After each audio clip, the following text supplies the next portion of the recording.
இந்த உலகம் நொடிக்கு நொடி மாறிட்டே இருக்கு. இந்த மாற்றத்தை ஏற்றுக்கொள்கிறவர்கள் தான் உலகத்திலே நிலையாக நிலைத்து நிற்க முடியும், உயர முடியும், வாழ முடியும் என்கிற ஒரு சூழ்நிலையை போய் கொண்டிருக்கிறோம். மாற்றம் அது மானிட தத்துவம், மாறும் உலகின் மகத்துவம் அறிவேன். எவ்வவை நன்மை எவ்வவை தீமை அறிந்தே ஏகும் என் சாலை, தலைமை மாறும் தர்பார் மாறும், தத்துவம் மட்டுமே அட்சய பாத்திரம்னு சொன்னாரு கண்ணதாசன். ஆக உலகம் மாறிட்டு இருக்கு, நாமும் அதுக்கு தக்க மாதிரி மாறணும். ஆனாலும் சில விஷயங்கள் மாறக்கூடாது. நம்முடைய பண்பாடு நம்முடைய கலாச்சாரமும் மாறக்கூடாது. அதாவது கம்ப்யூட்டரும் வேணும், கலாச்சாரமும் வேணும், பண்பாடும் வேணும், பர்கரும் வேணும். அப்படி நம்ம காலத்துக்கு ஏற்ப சில மாற்றங்களை ஏற்படுத்தி கொண்டிருக்கிறோம். தமிழர்களுடைய அடிப்படை கோட்பாடுகள் மாறக்கூடாதுன்னு நம்ம நினைக்கிறோம். சொல்லுவாங்க, பழையன கழிதலும் புதியன புகுதலும் வலுவல கால வகையின நானேன்னு சொல்லுவான். பழசு போய் புதுசு வரணும், ஆனா பழமை பாதுகாக்கப்படணும். பழசு வேற, பழமை வேற. இந்த வேறுபாட்டை நம்ம வரணும். அதே நேரத்தில் மாற்றம் அப்படின்னு சொன்னா, மாற்றம் ஒன்றுதான் உலகத்துல மாறாதது. ஆனாலும் சில மாற்றங்கள் ஏற்றுக்கொள்ளத்தான் வேணும். பார்க்கிறோம், நல்ல பொழுதையெல்லாம் தூங்கி கெடுத்தவர்கள் நாட்டை கெடுத்ததுடன் தானும் கெட்டார். சிலரெல்லாம் பகலும் தெருக்கல்லாய் இருந்து விட்டு அதிசயம் இல்லை என்று அலட்டி கொள்வார். விழித்து கொண்டோரெல்லாம் பிழைத்து கொண்டார் முன்போல், குரட்டை விட்டோரெல்லாம் கோட்டை விட்டார். தூங்காதே தம்பி தூங்காதே சொன்னாங்கல்ல. அப்ப தூங்காதனா ராத்திரி எல்லாம் தூங்காம முழிச்சுக்கிட்டு இருக்கணும்னு அர்த்தமா? இல்ல, விழிப்பா இருக்கணும். எதுக்கு விழிப்பா இருக்கணும்னு கேக்குறீங்களா? விழி போல எண்ணி நாம் மொழி காக்க வேண்டும், தவறான பேருக்கு நல் வழி காட்ட வேண்டும். இது மாதிரி நான் அடிக்கடி பாடுவேன் அப்படின்னு சொன்னேன். அதுக்கு அவங்க சித்ரா மையப்பன் சொன்னாங்க, இல்லைன்னா நான் கதவெல்லாம் எடுத்து பூட்டி விடுறேன், கவலையே படாதீங்கன்னாங்க. அதனால வேற வழி இல்லை இன்னைக்கு. ஆக அருமையான ஒரு பாடகர்களோட இன்னைக்கு வந்திருக்கிறோம். அக்காலத்துலலாம் பார்த்தீங்கன்னா வீட்லயே நம்ம தறி அடிக்கிறவங்க இருப்பாங்க. கையாலேயே தறி எடுக்கணும், காலால் அந்த கட்டையை மிதிக்கணும், கண்ணு அப்படியே பார்த்துக்கிட்டே இருக்கணும். அந்த இழை ஓடுறத காதை தீட்டி வச்சுக்கணும். டொக்குன்னு சத்தம் வந்துச்சுன்னா நூல் இறந்து போச்சுன்னு அர்த்தம். அந்த மாதிரி விழிப்பா இருந்து மொழியை காக்கக்கூடியவர்கள் நம் தமிழர்கள். மெய்வருத்தம் பாரார், பசி நோக்கார், கண் துஞ்சார், எவ்வவை தீமையும் மேற்கொள்ளார், செவ்வி அருமையும் பாரார், கர்மமே கண்ணாயிரம்னு சொன்னார். எடுத்த காரியத்தில் அப்படியே விழிப்பாக இருக்க வேண்டும் என்பதில் தமிழர்கள் இருக்கிறோம். இன்னைக்கு பாருங்க, தலைப்பு திரைப்பாடல்கள் மூலமாக இந்த கருத்துக்களை கொண்டு போய் சேர்க்கணுங்கிறதுக்கு தான் புதுமை. அதுலயும் அடடா அருமையான பாடகர்கள் எல்லாம் கொண்டு வந்திருக்கிறோம். அப்படியே இந்த தலையசிச்சு பார்க்குது ஈழத்து இளங்குயில். அப்படி ஒரு அருமையான பாடகர்கள். ஆனா பழைய பாட்டா புதிய பாட்டான்னு பட்டிமன்றம் கிடையாது இன்னைக்கு. ஏன்னா பழசிலையும் குப்பையும் இருக்கு, கோமேதகமும் இருக்கு. பார்க்கிறோம், அடி தாராபுரம் தாம்பரம் தலை இலக்கண காம்பரம், அடைய காம்பரம் சிதம்பரம் உன் இடுப்புல பீதாம்பரம். இதெல்லாம் பாட்டு, பழைய பாட்டு. என்ன கருத்துன்னு கேட்காதமா அறிவர்த்தினி, எனக்கும் தெரியாது. சொக்கா போட்ட நவாப்பு சலாதுங்க ஜவாப்பு, இப்படியும் பாட்டு இருக்கு. ஜாலிலோ ஜிம்கானா டொலிலோ கும்கானா, சிரிச்சு. ஆக இதெல்லாம் பழைய பாடல்கள். ஆக பழசா புதுசான்னு இன்னைக்கு பட்டிமன்றம் கிடையாது, வழக்காடு மன்றம் கிடையாது. அப்ப என்னன்னு கேட்டா, அருமையான அழகிய இலக்கிய கருத்துக்களை எல்லாம் கொண்டு வந்து அப்படியே இவங்க கொடுக்குறாங்க. அதை பாட்டா வாங்கி அவங்க பாடுறாங்க. அதுதான் இன்னைக்கு மிக முக்கியமானது. பார்க்கிறோம், இலக்கியத்துல மிக முக்கியமாக இருக்கக்கூடிய சிந்தனைகள். அது சொன்னா கம்பராமாயணத்தினுடைய முக்கியமான காட்சி என்ன, முக்கியமான செய்தி என்னன்னா, ஒரே ஒரு பெண்ணை தவிர வேற யாரையும் சிந்தையாலும் தொடமாட்டேன்னு ராமன் சொல்றான். இந்த இப்பிறவிக்கு இருமாதரை என் சிந்தையாலும் தொடேன் என்று செவ்வரம் தந்த வார்த்தை திருச்செவி சாற்றினான்னு இலக்கியம் அருமையா சொல்ற. அதை பாட்டா வாங்கி ஆலங்குடி சோமு பாடுறாரு. உள்ளத்தின் கதவுகள் கண்களடா, அந்த உறவுக்கு காரணம் பெண்களடா. உள்ளத்தை ஒருத்திக்கு கொடுத்து விடு, அந்த ஒருத்தியை உயிராய் மதித்து விடு. என்ன அழகா பாடுற. ஆக இலக்கியத்தினுடைய கருத்தை அப்படியே எளிமையா வாங்கி கொடுக்கிற அருமையான விஷயம் இருக்கு. அதுதான் இன்னைய பட்டிமன்றத்தினுடைய நல்ல பட்டிமன்றம், பாட்டு மன்றத்தினுடைய மிக சிறந்த கருத்து. ஒரு அருமையா வள்ளுவன் சொன்னான், பொருள் அல்லவரை பொருளாக செய்யும் பொருள் அல்லதில்லை பொருள். ஒண்ணுமே இல்லைன்னா கூட காசு இருந்ததுன்னா, அப்படி பொருள் இல்லாதவட கூட பொருள் இருக்குதுன்னு சொன்னா எதுவும் இல்லைன்னாலும் தூக்கி வச்சு ஆடுறதுக்கு இந்த உலகம் தயாரா இருக்கு அப்படின்னு வள்ளுவன் சொல்ற கருத்தை அருமையா கவி காமு ஷரீப், பணம் பந்தியிலே குணம் குப்பையிலே இதை பார்த்து அறிந்து நடக்காதவன் மனிதனில்லே, பிழைக்கும் மனிதனில்லே. ஒன்னும் தெரியாளானாலும் பணம் இருந்தாலே அவரை உயர்த்தி பேச மனித கூட்டம் நாடும் தப்பாதே. என்ன அறிவு இருந்துட்டான்னு சாதாரணமா காசு இல்லைன்னா மனுஷனுக்கு மரியாதை இல்லை என்கிற அருமையான கருத்தை சொன்னாங்க. பெரிய பெரிய கருத்துக்களை எல்லாம் திரைப்பாடல் கொடுக்குது. இந்த தலையில முடி இருக்கிற வரைக்கும் அதை வளைச்சு வளைச்சு சீவுறது என்ன, களைச்சு விடுறது என்ன, சாம்பு போடுறது என்ன, களிம்பு ஊத்துறது என்ன, என்னென்னலாம் செய்யறான். அதே அந்த முடி அப்படி தோல்ல விழுந்துட்டுன்னு வச்சுங்க, தட்டி விட்டு போயிடுவோம். வள்ளுவன் சொன்னாரு, தலையில் இழிந்த மயிரணையர் மாந்தர் நிலையின் இழிந்த கடைன்னு சொன்னார். தலையில இருக்கிற வரைக்கும் தாண்டா அது முடி, அப்புறம் இங்க வந்துச்சுன்னா அது என்ன சொல்லுவோம். அதை வாங்கி எவ்வளவு அழகா கொடுக்கிறாரு பாருங்க. உயர்ந்த இடத்தில் இருக்கும் போது உலகம் உன்னை மதிக்கும், உன் நிலைமை கொஞ்சம் இறங்கி வந்தால் நிழலும் கூட வெறுக்கும், மதியாதார் தலைவாசல் மிதிக்காதே என்று மானமுள்ள மனிதருக்கு அவ்வை சொன்னது, அவ்வை சொன்னது அதில் அர்த்தம் உள்ளது. ஔவையார் சொன்ன கருத்து மதியாதார் தலைவாசல் மிதிக்காதே, அது அப்படியே பாட்டா வாங்கி கொடுக்கிறாரு பாருங்க, எத்தனை மகிழ்ச்சி. அதுதான் திரைப்பாடலுடைய மிகப்பெரிய வெற்றி. ஏன் அதை பாட்டில் கொடுக்குறோம்னா, ஏதோ ஒரு 4 பிள்ளை விளையாண்டாலும் ஒரு 10 பேர் கேட்குறாங்கல்ல, அதுதான் நம்முடைய சந்தோஷம். சொன்னா பாட்டுக்கு என்ன மகிழ்ச்சின்னா, பட்ட மரங்கள் துளிர்விடும் கீதம், பண்ணொளி வீசிடும் கீதம், காட்டு விலங்கும் கேட்டே மயங்கும் மதுர மோகன கீதம்னா. இந்த சிங்கம் புலி இருக்குல்ல, அதுகிட்ட போய் பாடினா கூட கொஞ்ச நேரம் நின்று பார்க்குமா. தம்பி முயற்சி செய்யறியா? சரி, ஆக நம்ம கூப்பிட்டுருவோம். அண்ணன் வேற நேரம் குறைவுன்னு சொல்லியிருக்கிறாரு இல்ல. முதல் பாடகி வாங்க, ஒரு அருமையான பாட்டை ஆரம்பிச்சு வைங்க. சம்ரிதி சஞ்சீவன்.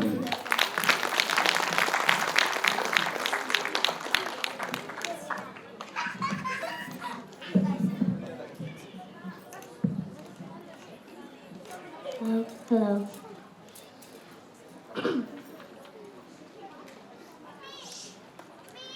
ஆறு மனமே ஆறு, அந்த ஆண்டவன் கட்டளை ஆறு.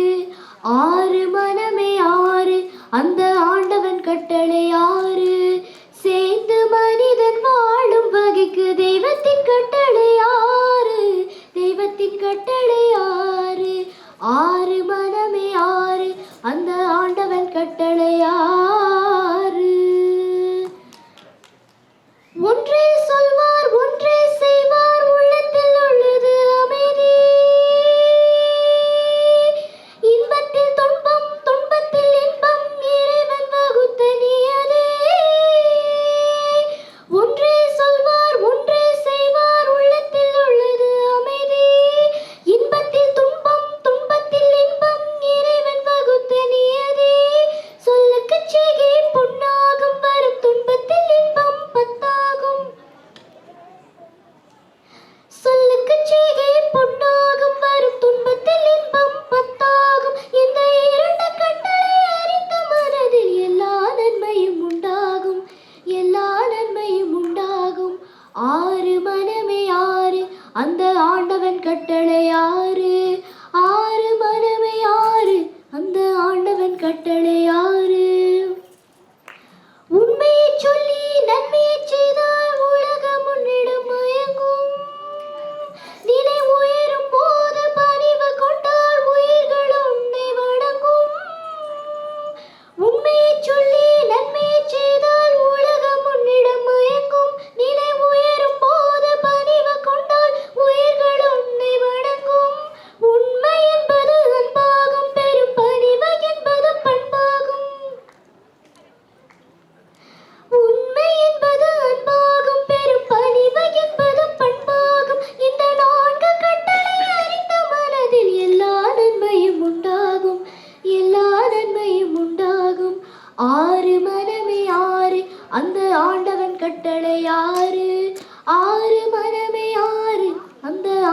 கட்டளையாறு.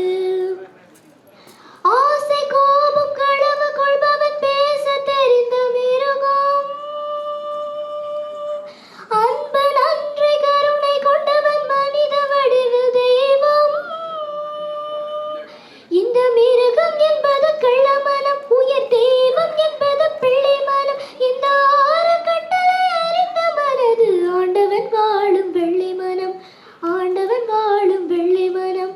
ஆறு மனமே ஆறு, அந்த ஆண்டவன் கட்டளை ஆறு. சேர்ந்து மனிதன் வாழும் வகைக்கு தெய்வத்தின் கட்டளை ஆறு, தெய்வத்தின் கட்டளை ஆறு. ஆறு மனமே ஆறு, அந்த ஆண்டவன் கட்டளை ஆறு. நன்றி. ஒரு பாட்டை பாருங்க, இந்த பாப்பா பாடும்போது எத்தனை அழகான உச்சரிப்பு. ஒருத்தர் பாரு, பழகும் தமிழே பார்த்திபன் மகளே. என்ன பாட்டது? பழகும் தமிழே பார்த்திபன் மகளே அழகிய மேனி. அப்படி வரணும். அந்த வல்ல இந்த சின்ன குழந்தை எவ்வளவு அழகாக உச்சரிக்குது அப்படிங்கிறத பார்க்கும்போது நமக்கெல்லாம் ரொம்ப ஆவலாக இருக்குது. இந்த பாடலுடைய பொருளோடு கண்ணதாசன் சொன்னார், மனிதனும் தெய்வமாகலாம், வாழை போல தன்னை தந்து தியாகி ஆகலாம். வாழை மரத்தினுடைய அத்தனை பகுதியும் ஏதாவது ஒரு வகையில உதவும்.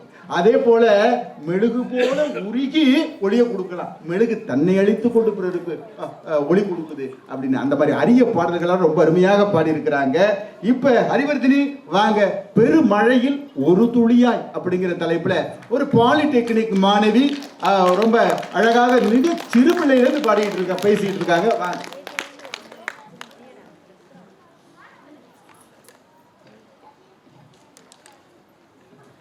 பேச வந்திருக்கும் பேச்சாளர்களுக்கும், பாட வந்திருக்கும் பாடகர்களுக்கும் மற்றும் அவையில் கூடியிருக்கும் உங்கள் அனைவருக்கும் என் பணிவான இனிய வணக்கங்கள். அறிஞர்கள், ஆன்றோர்கள், சான்றோர்கள், பார்வையாளர்கள் என்ற பெருமழையில் நானும் ஒரு துளியாய் உங்கள் முன் பேச வந்துள்ளேன். அந்த வாய்ப்புக்கு முதலில் என் நன்றியை தெரிவித்துக் கொள்கிறேன். இன்றைக்கு கடந்த 8ஆம் தேதியின்படி உலக மக்கள் தொகை 8.1 பில்லியன். அந்த பெருமழையில், அந்த ஜன சமுத்திரத்தில் நாம் ஒவ்வொருவருமே ஒரு துளிதான். பெய்கின்ற மழையில் ஒரு துளி என்னங்க செஞ்சிடும், என்ன மாற்றத்தை ஏற்படுத்திடும் அப்படிங்கிற சிந்தனை நம்ம எல்லாருக்குமே இருக்கலாம். ஆனாலும் அதன் ஆற்றல், அதன் வலிமை என்னன்னு தெரியுமா? தெரிஞ்சுக்கணுமா? வாங்க, பாரதி சொல்றாரு, கேட்போம். அக்கினி குன்றொன்று கண்டேன், அதை அங்கொரு காட்டிலோர் பொந்திடை வைத்தேன். வெந்து தணிந்தது காடு, வெந்து தணிந்தது காடு, தழல் வீரத்தில் குன்றென்றும் மூப்பென்றும் உண்டோ, தத்தரிகிட தித்தோ என்று ஆனந்த தாண்டவம் ஆடுகிறார் மகாகவி பாரதியார். மூர்த்தி சிறிதாயினும் கீர்த்தி பெரிது அப்படிங்கிறத நம்ம எல்லாருமே கேட்டிருப்போம். அப்படிதான் இந்த வரிகளும் சொல்லுக்குள் அர்த்தத்தை மட்டுமல்ல, வீரத்தையும் சுருக்கி வைத்தவன் தான் பாரதியார். உலகம் என்ற பெரும் வெளியில், மனிதம் என்ற சமுத்திரத்தில் நாம் ஒவ்வொருவருமே ஒரு துளிதாங்க. இப்படி துளிதான் நான் என்பதை அறியாமல், நான் என்ற ஆணவத்தில், அகந்தையில், அறியாமையில் ஆடிக்கொண்டிருப்பவர்கள் இன்று பலர். இதை நான் உங்களுக்கு சொல்லணுங்கிற அவசியம் இல்லை. இவங்களுக்காகவே கவிஞர் வாழி எழுதிய வரிகள் தான். ஆடாதடா ஆடாதடா மனிதா, ரொம்ப ஆட்டம் போட்டா அடங்கிடுவ மனிதா என்பது. என்ன அழகா சொல்லியிருக்காரு இல்லையா? ஒரு காரோட அதிகபட்ச வேகம் இன்னைக்கு என்னங்க? ஒரு மணிக்கு ஒரு 100 கிலோமீட்டர், ஒரு 120 கிலோமீட்டர் இல்லையா? ஆனா நம்ம இருக்க உலகம் எந்த வேகத்துல சுத்துதுன்னு யாருக்காச்சும் தெரியுமா? ஒரு மணிக்கு 1674 கிலோமீட்டர் அளவு வேகத்துல நம்ம இருக்க உலகம் சுத்திக்கிட்டு இருக்கு. ஒரு நாணயத்தின் 2வது பக்கம் அப்படிங்கிறது மாதிரிதான் வாழ்க்கையில இன்னொரு பக்கம் இருக்கு. இந்த மானிட சமுத்திரத்தில் நானும் ஒரு துளி என்று எண்ணி அடக்கமாக அமைதியாக வாழ்வது ஒரு வாழ்க்கை. ஒரு துளி குருதி, ஒரு துளி வியர்வை, ஒரு துளி கண்ணீர், ஒரு துளி மோர், ஒரு துளி மை, ஒரு துளி நெருப்பு, எல்லாமே துளியாக இருக்கலாம். ஆனால் அதன் சக்தி, அதன் ஆற்றல் அளப்பரியவை. இப்படி இந்த எடுத்துக்காட்டுகளை மனசுல நினைச்சுக்கிட்டு வாழ்றது இன்னொரு மாதிரியான வாழ்க்கைங்க. துளி அப்படின்னா சொன்னா நம்ம சாதாரண மனிதர்கள், குட்டியாடு தப்பி வந்தா குள்ளநெறிக்கு சொந்தம், குள்ளநெறி மாட்டிக்கிட்டா குறவனுக்கு சொந்தம். தட்டுக்கிட்ட மனுஷன் கண்ணுல பட்டதெல்லாம் சொந்தம், சட்டப்படி பார்க்க போனா 8 அடி தான் சொந்தம். உனக்கு எது சொந்தம், எனக்கு எது சொந்தம்? இந்த பூமியில எல்லாருமே வாடகை வீட்டுக்காரவங்க தான் கூப்பிட்டோணும் போகணும். அதனால மன்னவனானாலும் மாடோட்டும் சின்னவனானாலும் மண்ணில் பிறந்த அனைவருமே மண்ணுக்கு இறைதான். ரொம்ப அதிகமா ஆடக்கூடாது அப்படிங்கிற ஒரு அரிய கருத்தை அவரு எடுத்து சொல்ல முயற்சி செய்திருக்கிறாரு. அனந்த சயன் இவரும் இலங்கையின் இளம்புயர்.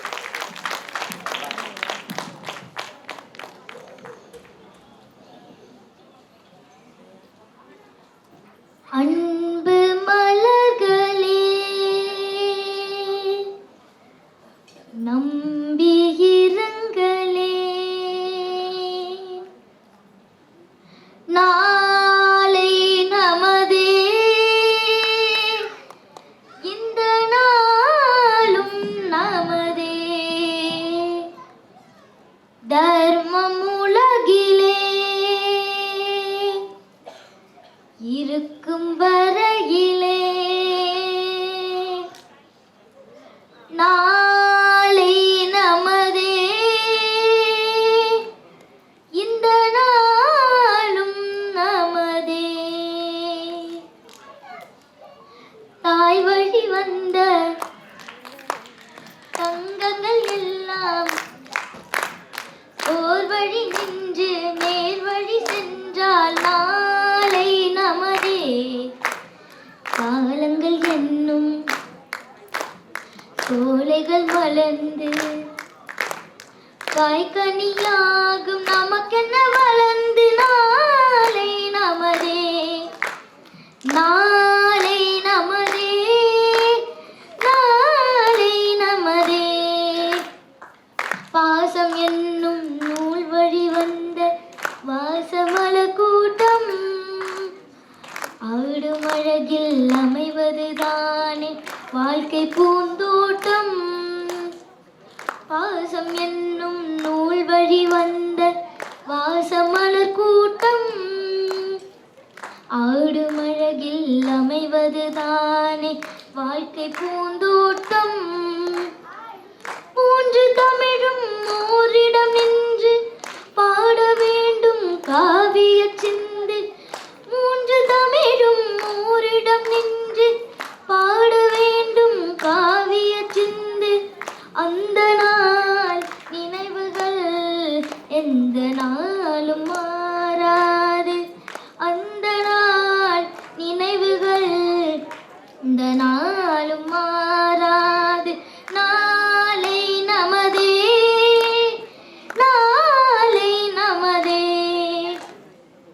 வீடு என்னும் கோயில் வைத்த வெள்ளி தீபங்களே, நல்ல குடும்பம் ஒளிமயமாக வெளிச்சம் தாருங்களே.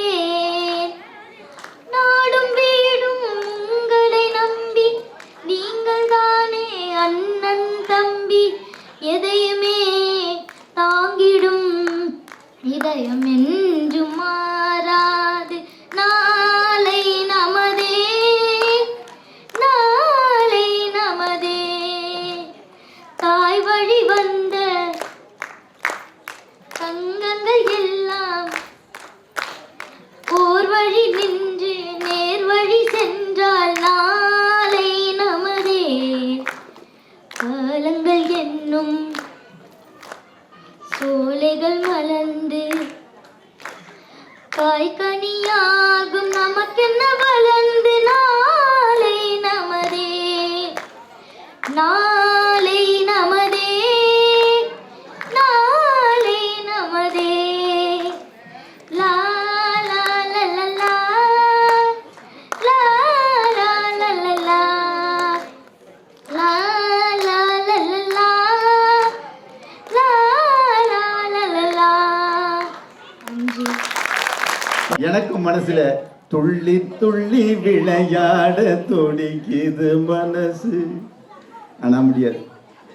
அந்த பையன் அருமையாக பாடலை கொடுத்தாரு. நாளை நமதே அந்த முத்தமிழ்னு சொல்றது இயல், இசை, நாடகம் எல்லாம் சேர்த்து. தமிழ் வளர்ச்சினா பாட்டு பேச்சு மட்டும் இல்லை, பேசணும், பாடணும், நல்ல இலக்கியங்களை கொண்டு வந்து இப்படி கொடுக்கணும்.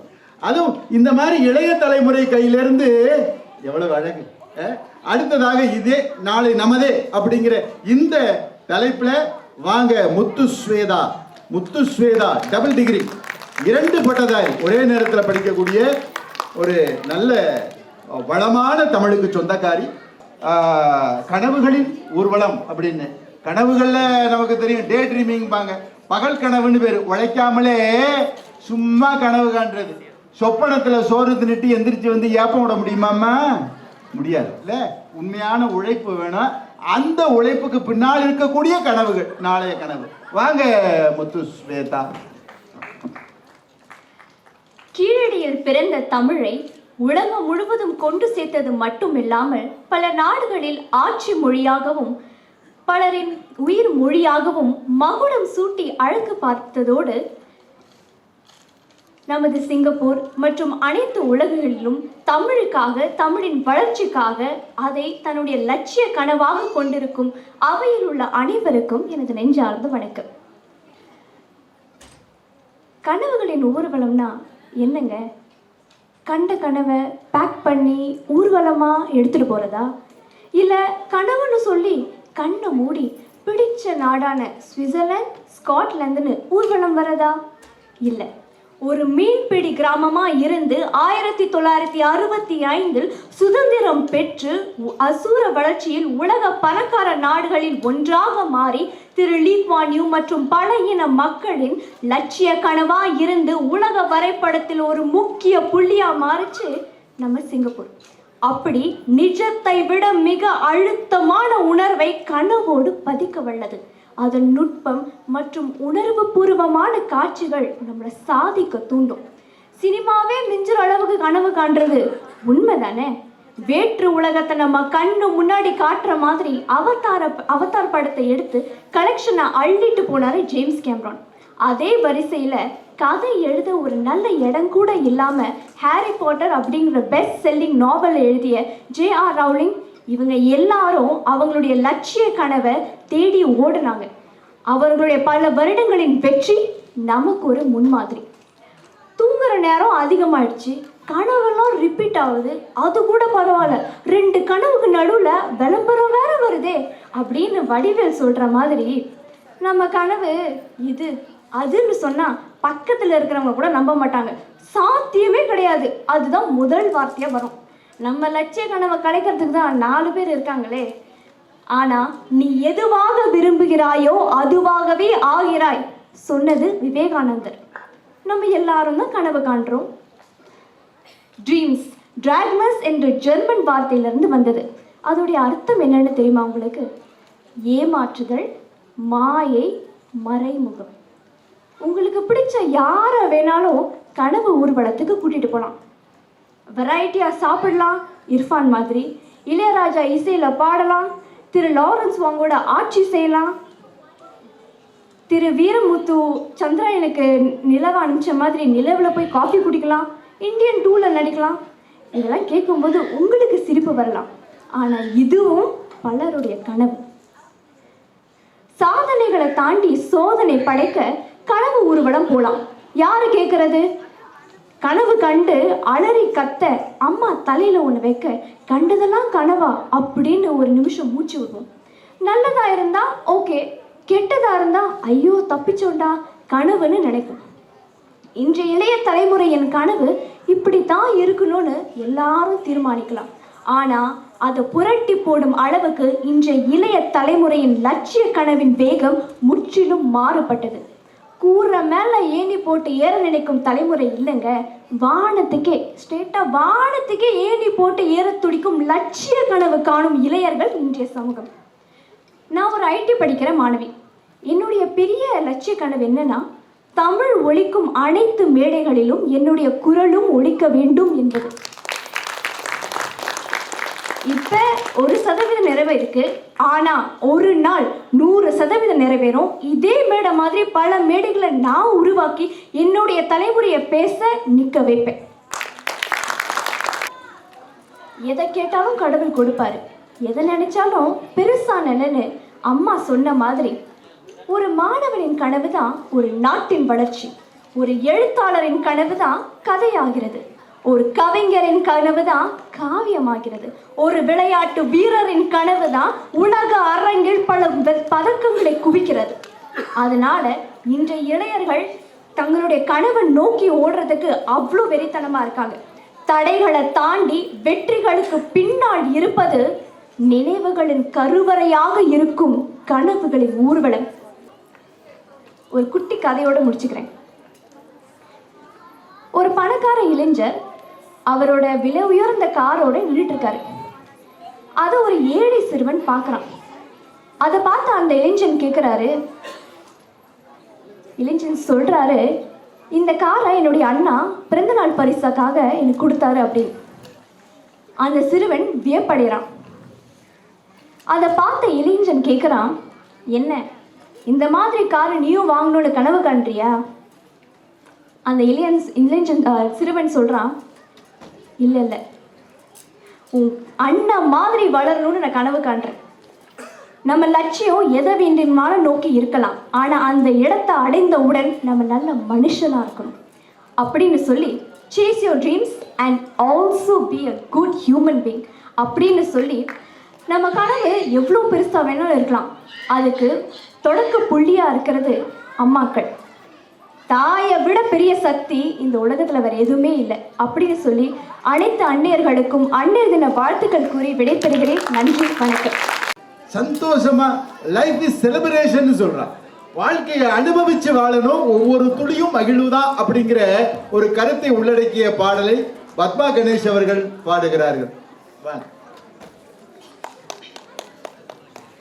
கடவுள் தந்த அழகிய வாழ்வு உலகம் முழுதும் அவனது வீடு, கண்கள் மூடியே வாழ்த்து பாடு,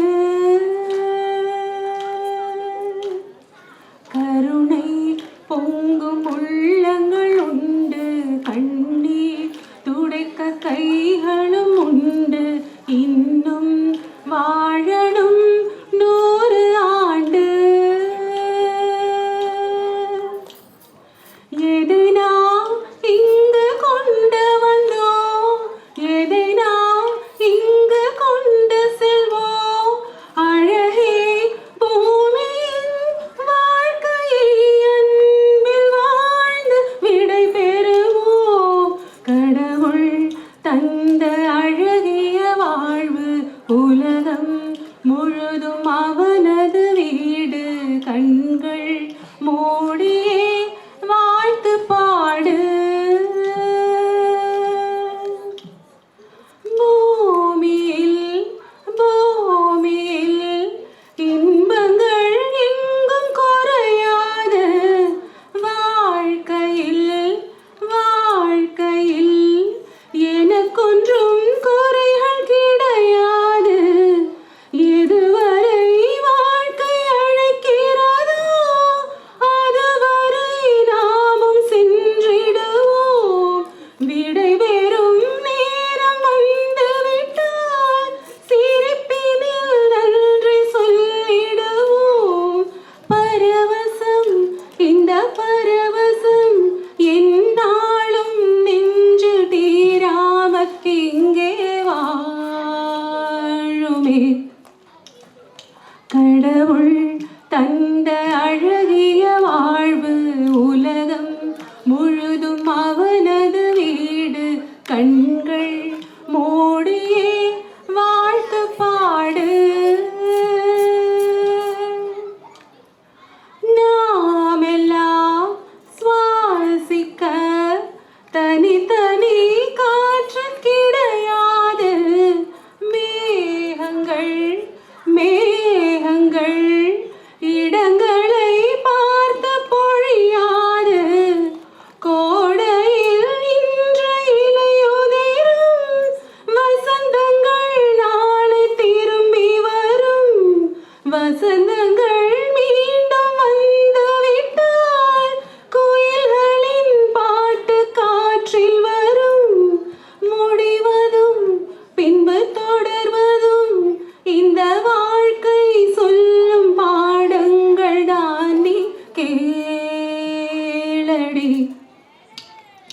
கடவுள் தந்த அழகிய வாழ்வு உலகம் முழுதும் அவனது வீடு. கண்கள் மூடியே வாழ்த்து பாடு. கருணை பொங்கும் உள்ளங்கள் உண்டு, கண்ணீர் துடைக்கும் கைகளும் உண்டு. இன்னும் வாழணும் 100 ஆண்டு. நன்றி. 100 ஆண்டு வாழ்க அப்படின்னு உங்களை வாழ்த்துறேன். ரொம்ப அழகாக இந்த பாடலை கொடுத்துருக்குறாங்க. காந்தலுக்கும் ருசி உண்டு. நேரம் கருதி வேகமா போறோம். எளிய வாழ்விலும் இனிய வாழ்வாக மாற்றிக்கொள்ள முடியும். அதை பத்தி பேசுறதுக்கு தான் நம்முடைய ஸ்வர்ணலதா அவருடையப்பன் அவர்கள் வராங்க. இன்று இந்த நிகழ்ச்சியையும் என்றென்றும் எங்கள் அனைவரையும் வழிநடத்தி கொண்டிருக்கும் மனையே அவர்களுக்கும், அவையில் அமைந்திருக்கும் ஆன்றோர்களுக்கும் சான்றோர்களுக்கும் பெரியவர்களுக்கும் என் பணிவான வணக்கங்கள். எனக்கு கொடுக்கப்பட்டுள்ள தலைப்பு காந்தலுக்கும் ருசி உண்டு. காந்தல் அப்படின்னா நாம் ஒரு சமையல் செய்கிறோம், ஒரு உப்புமாவோ ஒரு பொங்கலோ செய்கிறோன்னு வச்சுக்கோங்களேன். அப்போ அந்த சட்டியோட அடியில் கொஞ்சம் மொறுமொறுன்னு கொஞ்சம் தீஞ்சு போய் ஒட்டிகிட்டு இருக்கோம் இல்லையா, அதுக்கு பேர் தான் காந்தல். பொதுவாக நாம் என்ன பண்ணுவோம், இந்த மேலே இருக்கிற சாப்பாடை சாப்பிட்டுட்டு அந்த காந்தலை தூக்கி போட்டுருவோம். ஆனால் அந்த காந்தலுக்கும் ருசி உண்டு என்பது பழமொழி.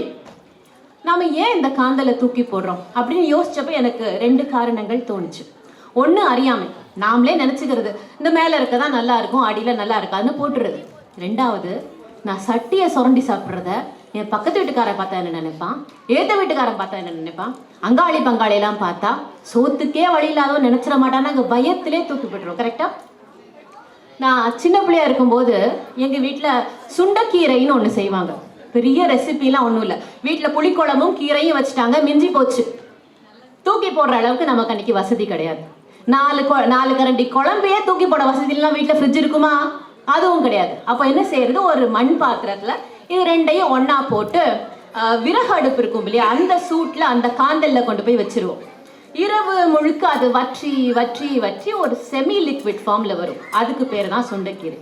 அதை நீங்கள் ஒரு இட்லி தோசைக்கு மறுநாள் சாப்பிட்டாலும் சரி, மோர் சோத்துக்கு சாப்பிட்டாலும் சரி, ஏன் பழைய சோத்துக்கு சாப்பிட்டா கூட அவ்வளோ அருமையாக இருக்கும். இந்த அமிர்தங்கிறாங்களே, அதுக்கு அடுத்த இடத்த தாராளமாக இந்த சுண்டைக்கீரைக்கு கொடுத்துடலாம். ஆனால் இன்னைக்கு அந்த ருசியும் நமக்கு தெரியாது. ஏன்?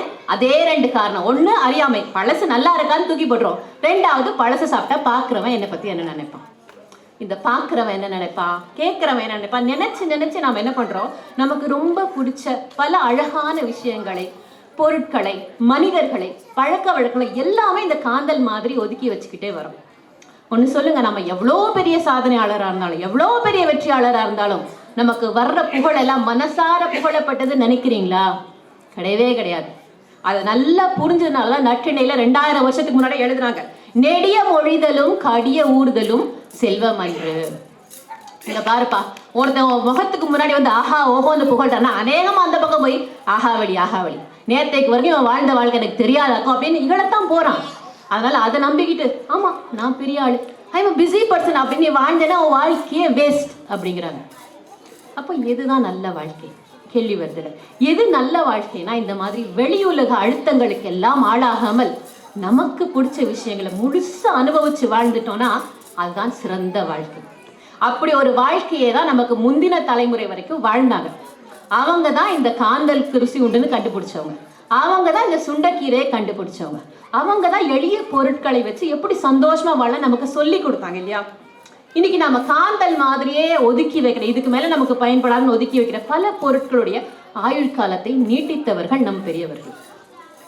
எதையுமே வீணாக்க மாட்டாங்க. ஒரு கேலண்டர் தாளை கிழிச்சா கூட பத்திரமா வச்சிருந்து மறுநாள் கடைக்கு போறாங்கன்னா அதுல லிஸ்ட் எழுதுறது. ஒரு ஆத்துக்கோ குளத்துக்கோ குளிக்க போறாங்க, ஒரு மஞ்சள் பொடி ஒரு பல் பொடின்னு வச்சு எடுத்துட்டு போறது முழுசா பயன்படுத்துவாங்க. இங்கு பாட்டில் காலியானா என்ன பண்ணுவோம், தூக்கி போட்டுருவோம். அவங்க அதுலயும் ஒரு மண்ணெண்ணையை ஊற்றி ஒரு திரியை போட்டு விளக்க பயன்படுத்தினாங்க.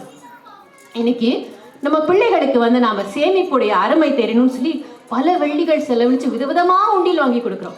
டிஜிட்டல் பாஸ்வேர்டோட கூட்டு சாவியோட வாங்கி கொடுக்குறோம். எங்களுக்கெல்லாம் அன்னைக்கு எது உண்டியல் தெரியுமா? காலியான பாண்ட்ஸ் பவுடர் டப்பா. அன்னைக்கு அது வந்து தகரத்துல வரும். காலியானோடனே ஓட்டை போட்டு கையில் கொடுத்துருவாங்க, இந்த காசு சேர்த்துக்கொண்டு. அந்த பாண்ட்ஸ் பவுடர் டப்பாவில் நம்ம காசு சேர்த்தப்ப சேமிப்பு அப்படிங்கிறதாண்டி நிறைய விஷயங்கள் நமக்குள்ள வளர்ந்தது. இந்த பொருள் இதுக்கு தான் பயன்படும் அப்படின்னு ஒரு பவுடர் டப்பா வந்து பவுடர் வைக்கிறதுக்கு பயன்படும் அப்படின்னு உருவாக்கும் போது அதை நான் வேற ஒரு விஷயத்துக்கு பயன்படுத்தினா நானும் ஒரு வில்லேஜ் விஞ்ஞானிதான் ஒரு பெருமை வந்துச்சு இல்லை.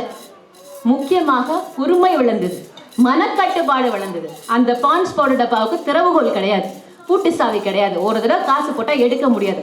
அப்போ அது நிறையிற வரைக்கும் காத்திருந்தோம். நிறைஞ்சதுக்கு அப்புறம் ஒரு ஆக்ஸ் பிளேடோ இல்லை ஒரு கத்தியோ வச்சு அறுத்து எடுப்போம், அது வரைக்கும் காத்திருந்தோம். இன்னைக்கு நம்ம டிஜிட்டல் பாஸ்வேர்டோட உண்டியல் வாங்கி கொடுக்குறோம். பிள்ளைங்களை விடுங்க, நமக்கே ஒரு அவசரம் டக்குன்னு பாஸ்வேர்ட் போட்டு எடுத்துடுறோமே. அப்போ நம்மளுடைய வாழ்க்கைக்கு அர்த்தம் சேர்த்தது எது? அந்த எளிமையான பொருள். இப்படி பல எளிமையான பொருட்களுடைய மதிப்பை நமக்கு சொல்லி கொடுத்தாங்க. எத்தனையோ அழகான விளிம்புகள் அதன் மூலமா நமக்குள்ள விதைச்சவங்க நம்ம பெரியவங்க. ஆனா இன்னைக்கு நம்ம என்ன பண்றோம் தெரியுமா? இந்த காந்தல் மாதிரி, இந்த காலி டப்பா மாதிரி அவங்களையுமே இதுக்கு மேல இவங்களை வச்சு எனக்கு பிரயோஜனம் இல்லை, இவங்க எடுத்து கத்துக்கிறதுக்கு எனக்கு எதுவுமே இல்லை அப்படிங்கிற ஒரு நினைப்புல ஒதுக்கி வச்சுட்டோம். ஏன்னா நாம அவங்களோட அதிகமா படிச்சுட்டோம், நிறைய சம்பாதிக்கிறோம். அவங்க ஒரு கிழக்கு தவளை மாதிரி ஒரு ஊருக்குள்ளேயே சுத்திட்டு வந்தாங்க. நாம உலகத்துடைய பாதி நாடுகளை பார்த்தாச்சு. அப்போ யாரு விவரம் தெரிஞ்சவங்க? நாம தானே அப்படின்னு ஒரு திமிரு வருது. அதுவும் போக அவங்க குறைவா சம்பாதிச்சாங்க, பார்த்து செலவழிச்சாங்க, எனக்கு என்ன தலையெழுத்து, நான் தான் நிறைய சம்பாதிக்கணும் அப்படின்னு ஒரு நினைப்பும் நமக்குள்ள இருக்கு. ஒன்று சொல்லுங்க, குறைவா படிச்சாங்க, குறைவா சம்பாதிச்சாங்கல்ல, எப்போ கடன் வாங்கினாங்க? ஒரு கல்யாணம் காட்சினா கடன் வாங்குவாங்க, ஒரு விவசாயம் சரியா இல்லை அப்படின்னா கடன் வாங்குவாங்க, ஒரு எதிர்பாராத மரணம் கடன் வாங்குவாங்க. நாம் என்ன செய்கிறோம்? தினம் கிரெடிட் கார்டை அப்படி நீட்டிட்டு இருக்கோமே. அப்போ நம்முடைய வாழ்க்கை எந்த விதத்தில் அந்த எளிமையான வாழ்க்கையோட சிறந்ததுன்னு நினைக்கிறீங்க? ஒன்று தெரியுமா? அன்னைக்கு அனாதைன்னு யாருமே கிடையாது. ஒரு பிள்ளையோட அம்மா அப்பா ஏதோ ஒரு அசம்பாவிதமாக தவறிட்டாங்க. ஒரு தாத்தா பாட்டியும் சித்தி சித்தப்பாவும் அத்தை அம்மா யாராவது எடுத்து வளர்த்தாங்களே. குறைவா படிச்சாங்க, குறைவா சம்பாதிச்சாங்க, நான் தைரியம் இருந்தது. நமக்கு இன்னைக்கு அந்த தைரியம் இருக்கா? நம்மளால அந்த பொறுப்பை ஏற்றுக்க முடியுமா? எளிமையான வாழ்க்கை நம்ம பாயாசத்துக்கும் பழக்கியது, பழைய சோற்றுக்கும் பழக்கியது, காந்தலுக்கும் பழக்கியது. வெள்ளமோ வறட்சியோ நோய் நொடியோ அந்நியர் ஆட்சியோ எல்லாத்தையும் மீண்டு வந்தோமே. அந்த தைரியம் அந்த வாழ்க்கை நமக்கு சொல்லி கொடுத்தது. இன்னைக்கு ஆடம்பரமான வாழ்க்கை வாழும்போது நான் நினைச்சபடி எல்லாம் நடக்கணும். ஒன்று சொதப்பிருச்சா அதுக்கு அடுத்து எல்லா வேலையும் சொதப்பிடுது. அதனாலதான் நம்முடைய தலைமுறை ஸ்ட்ராபெரி ஜெனரேஷன் அப்படிங்கிறாங்க. எவ்வளவு வசதி இருந்தாலும் சட்டையில கிழிஞ்சு போனா அம்மா தச்சு கொடுத்த காலம்லாம் இருக்கு. இப்ப பட்டன் போனா தூக்கி போட்டு போயிடுறானுங்க. அந்த மாதிரியான விஷயங்கள்லாம் எடுத்து சொல்லிட்டு சொன்னாங்க. அந்த காலத்துல அம்மா அப்பாலாம் பெருசா படிச்சவங்க கிடையாது. ஆனா பட்ஜெட் அப்படி போடாமலே மிக நிதானமா செலவு பண்ண கத்துக்கிட்டாங்கன்னு. உண்மைதான். படித்ததினால் அறிவு பெற்றோர் 1000 உண்டு, உலகில் படிக்காத மேதைகளும் பாரினில் உண்டு. அதைத்தான் சொல்லியிருக்கீங்க. அழகான பேச்சு. இப்ப இன்னும் இந்த இயற்கை நமக்கு கொடுத்தது யாருக்கு கொடுத்தது? காற்றும் மழையும் வானும் நெருப்பும் பொதுவில் இருக்குது. மனிதன் காலில் பட்ட பூமி மட்டும் பிரிச்சு கிடக்குது. பிரித்து வைத்து பார்ப்பதெல்லாம் மனித இதயம்தான். ஆனா பிரிவு மாறி ஒருமையை சொல்லக்கூடிய அந்த இயற்கை நமக்கு கற்றுத்தந்த பாடத்தை யாருக்கு கொடுத்தான்? கண்ணதாசனும் இந்த பாடலை இது மாதிரியான ஒரு பாடலை கொடுத்தார். இயற்கை என்னை தந்ததெல்லாம் எல்லோருக்கும் சொந்தமடா, உனது எனது என்பதெல்லாம் இடையில் மாறும் பந்தமடா. வாங்க. நாளைய நாட்டின் தலைவனும் நீயே, நம்பிக்கை கொண்டு எழுவாயே, உனக்கென ஓர் சரித்திரமே எழுதும் காலம் உண்டு. உன்னால் முடியும், அட உன்னால் முடியும், ஆஹா உன்னால் முடியும் தம்பி தம்பி. அட உலகம் இருக்கு உன்னை நம்பி. கல்லூரி பள்ளி இல்லாத ஊரை கையோடு என்றே நீ மூட்டுவோம். கல்லாத பேர்கள் இல்லாத நாடு நம் நாடு என்றே நாம் மாற்றுவோம். இருக்கிற கோவிலை எல்லாம் படிக்கிற பழிகள் செய்வோம், அறிவென்னும் கோபுரம் அங்கே நாம் காணுவோம். வானம் உங்கள் கைகளில் உண்டு, ஞானம் உங்கள் நெஞ்சினில் உண்டு. வானம் உங்கள் கைகளில் உண்டு, ஞானம் உங்கள் நெஞ்சினில் உண்டு. யார் என்று எண்ணாமல் நாம் என்று உறவு கொள்ள உன்னால் முடியும், அட உன்னால் முடியும், ஆஹா உன்னால் முடியும் தம்பி தம்பி. இந்த உலகம் இருக்கு உன்னை நம்பி. தோளை உயர்த்து தூங்கி விழும் நாட்டை எழுப்பு, தோளை உயர்த்து தூங்கி விழும் நாட்டை எழுப்பு. எதையும் முடிக்கும் இதயம் உன்னில் கண்டேன், உன்னால் முடியும் தம்பி தம்பி. இந்த உலகம் இருக்கு உன்னை நம்பி. நன்றி. அடுத்ததாக ராம்குமார் சந்தானம் அவர்கள். மாதவி இலக்கிய மன்றம் மற்றும் அன்பு மன்னையார் அவர்களுக்கும் கூடியிருக்கும் பார்வையாளர்களுக்கும் என் பணிவின் வணக்கம். ஞானம் பெறுவது, அறிவை பெறுவது அப்படிங்கிறது ஒரு 45 நிமிட வகுப்பில் ஆசிரியரிடம் பெற்றுக்கொள்வது மட்டுமா? இல்லை, எங்கிருந்தும் எதிலிருந்தும் நம்ம ஞானம் பெற்றுக்கொள்ளலாம் அப்படிங்கிறது தான் என்னுடைய தலைப்பின் சாராம்சமாக இருக்கிறது. சில பேர் அவமானங்கள்லேருந்து கற்றுப்பாங்க, சில பேர் அங்கீகாரத்திலிருந்து கற்றுப்பாங்க. இப்போ பெருசா பேசப்படுற சமூக ஊடகங்கள்ல கூட 1000 குறைகள் இருந்தாலும் அதுல இருந்தும் கத்துக்கிறதுக்கு பாடங்கள் இருக்கு அப்படிங்கிறது தான் உண்மை. சில பேருக்கு தெரிஞ்ச கதையா கூட இருக்கலாம். மகாபாரதத்துல துரியோதனனை கூப்பிட்டு உலகத்துல இருக்கிற ஒரு நல்லவனை கூட்டிட்டு வா அப்படின்னு சொன்னாங்களாம். தர்மரை கூப்பிட்டு உலகத்துல இருக்கிற யாராவது ஒரு கெட்டவனை கூட்டிட்டு வா அப்படின்னு சொல்லும் பொழுது 2 பேருமே எனக்கு தெரிஞ்ச நல்லவனும் யாரும் இல்லை, எனக்கு தெரிஞ்ச கெட்டவனும் யாரும் இல்லை அப்படின்னு திரும்ப வந்ததா அந்த கதை முடியும். அப்போ நம்ம பார்க்குற பார்வையை பொறுத்து தான் நாம் எடுக்கும் முடிவுகள் அமைகின்றது அப்படிங்கிறது தான் இந்த கதை சொல்ல வர ஒரு விஷயம். சரி, இதை வச்சுப்போம். இந்த கடைசியா நம்ம திரும்ப வரும், இதை ஞாபகம் வச்சுக்கோம். சாலமன் பாப்பையா அவர்களிடம் முதல்ல அவர் யூஎஸ் போயிட்டு வந்ததுக்கு அப்புறம் ஒரு வெற்றி விழா எடுக்கிறாங்க. யூஎஸ் போயிட்டு வந்திருக்காரு, அமெரிக்கா போயிட்டு வந்திருக்காரு அப்படின்னு ஒரு வெற்றி விழா எடுக்கிறாங்க. அப்போ அவர் சொன்னாராம், யூஎஸ் போனதுக்கெல்லாம் வெற்றி விழா எடுக்கணும்னா அந்த விமானத்துல பயணம் செஞ்ச பணிப்பெண்களுக்கு தான் எடுக்கணும். ஏன்னா அவங்க தான் வாரம் போயிட்டு வராங்க. போறது முக்கியம் இல்லை, ஆனா போயிட்டு என்ன கத்துக்கிட்டு வந்தோங்கிறதான் முக்கியம் அப்படின்னு சொன்னாராம். அப்போ எல்லா இடத்துலயும் நம்ம ஏதோ ஒரு கத்துக்க ஒரு வாய்ப்பு இருக்கிறது அப்படிங்கிறது தான் இந்த சம்பவங்கள்லாம் நமக்கு சொல்லிட்டே இருக்கு. சார், ஒன்றும் இல்லை, குழந்தைங்க கிட்ட இருந்து கத்துக்கலாம். இன்னைக்கு குழந்தைகள் உலகம் வேறு மாதிரியாக இருக்கு, நம்ம வளர்ந்த மாதிரி இல்லை. இன்னைக்கு ஏதாவது நம்ம போய் சொன்னோம்னா உடனே கூகுளை பார்த்து நீ சொல்றது தப்புப்பான்னு சொல்லிடுறோம். நம்மளால நிக்க கூட முடியல. அதுல இருக்கிறது எல்லாம் உண்மை இல்லைன்னு சொல்றதுக்கே நமக்கு பாதி ஆயுள் முடிஞ்சிடுது. ஆனா இன்னைக்கு குழந்தைகளுடைய உலகம், அவர்களுடைய உலகத்துக்குள்ள போய் பயணிச்சு பார்த்தோம்னா எவ்வளவோ விஷயங்கள் தெரியுது. என்னுடைய நண்பன் வீட்டில் நடந்த கதை, டெய்லர் ஸ்விஃப்ட் ப்ரோக்ராமுக்கு டிக்கெட் வேணும்னு பையன் கேட்ட உடனே, ஏன்டா நான் உனக்கு எப்பவுமே ரெடிமேட் சட்டை தானடா எடுத்து கொடுப்பேன், எதுக்குடா டெய்லர் ஸ்விஃப்ட் சட்டை கேட்டேன்னு கேட்டதாக அவங்க அப்பா சொன்னார். இப்படிதான் இருக்கு, அவங்களுடைய உலகம் வேறு உலகமாக இருக்கிறது. அப்போ அந்த உலகத்துக்குள்ள நம்ம பயணிக்கணும் அப்படிங்கிற ஒரு தேவை இருக்க வேண்டிய இன்னைக்கு சூழல் இருக்கு. அப்பாவும் பையனும் ஒரு கடைக்கு போனாங்களாம். பையன் கேட்குறான், எந்த கடைக்குப்பா போறோம்? மருந்து கடைக்குடா போறோம். என்னாச்சுப்பா? எறும்பு மருந்து வாங்க போறோம்ப்பா அப்படின்ன உடனே, எறும்பு குடம் சரியில்லையாப்பா அப்படின்னு அந்த பையன் கேட்ட உடனே அந்த அப்பா திரும்பி வந்தாரு வீட்டுக்கு அப்படின்னு அந்த கதை முடியுது. அப்போ எப்படிப்பட்ட ஒரு சிந்தனை இந்த குழந்தைகளிடம் இருக்கிறது அப்படின்னு நம்ம தெரிஞ்சுக்கிட்டாலே நமக்கு தெருவெங்கும் போதி மரம் அப்படிங்கிறது தான் உண்மை.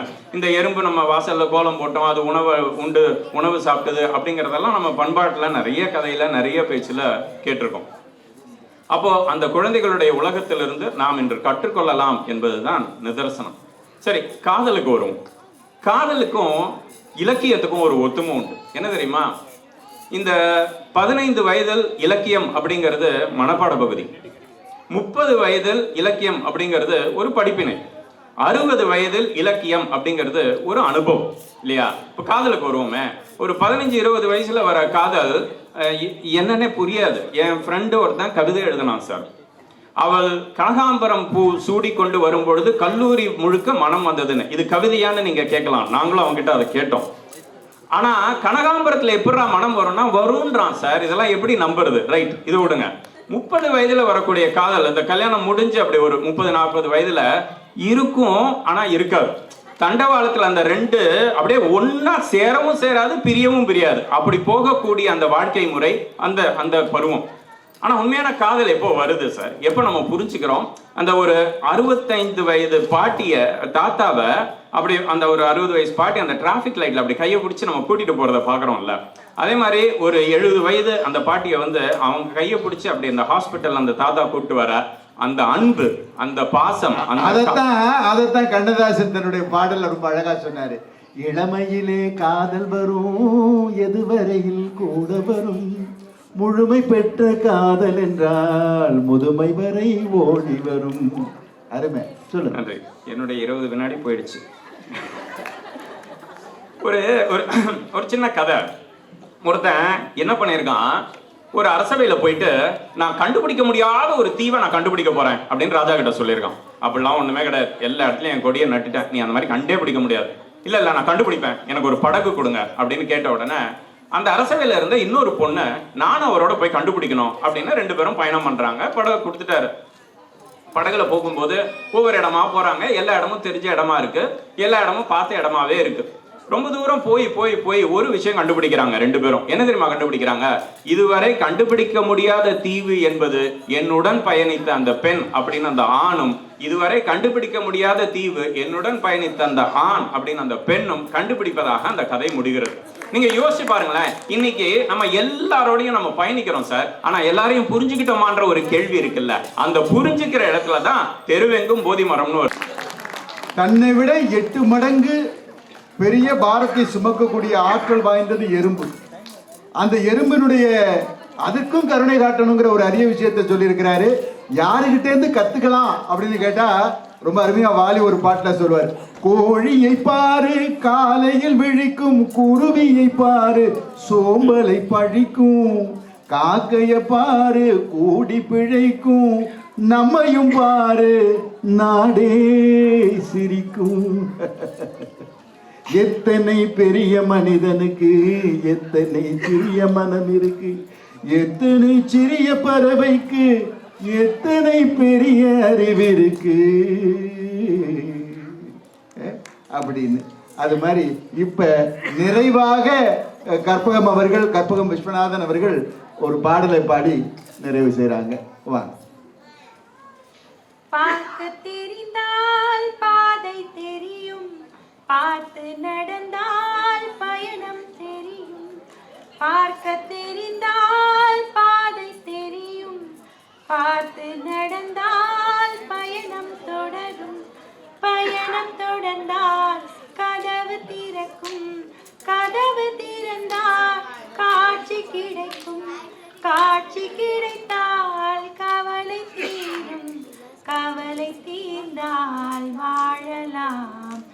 வாழ நினைத்தால் வாழலாம், வழியா இல்லை பூமியில்.